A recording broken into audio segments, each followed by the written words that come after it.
दोस्तों, एक शादीशुदा महिला होती है और उस महिला के 3 बच्चे होते हैं, जिसमें से एक का नाम पूजा होता है और उसकी उम्र 5 वर्ष होती है। दूसरी बेटी का उम्र महज़ 3 वर्ष होता है और उसका नाम मिष्टी होता है और उसका एक 2 साल का छोटा बेटा होता है, जिसका नाम अयांश होता है और वो अपने सास के साथ अपने घर में रहा करती थी। लेकिन एक दिन अचानक से उसका पति, जिसका नाम अशोक उरांव होता है, वो शराब पीकर सुबह के समय 9 बजे के आसपास अपने घर पर आता है और वो अपने पत्नी से लड़ाई झगड़े करने लगता है। लड़ाई झगड़े इतने ज़्यादा बढ़ जाते हैं कि उसकी जो पत्नी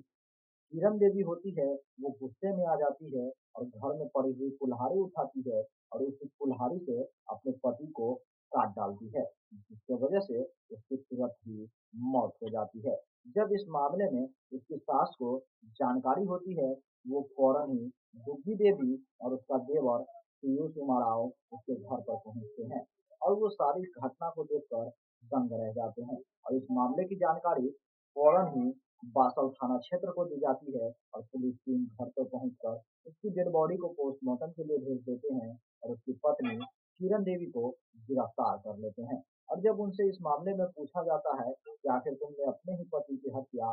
क्यों की, तब वो कहता है कि उसका पति उसे हमेशा प्रताड़ित करता था, उसे हमेशा दारू पीकर मारता पीटता था, जिससे परेशान हो चुकी थी और उससे छुटकारा पाना चाहती थी। इसीलिए वो अपने पति की जो है कुल्हाड़ी से उसकी हत्या कर दी और यह सारा घटना झारखंड राज्य के रामगढ़ जिले के अंतर्गत बासलगढ़ थाना क्षेत्र का था। उसी के अंतर्गत लेन एक गांव था। उसी गांव की यह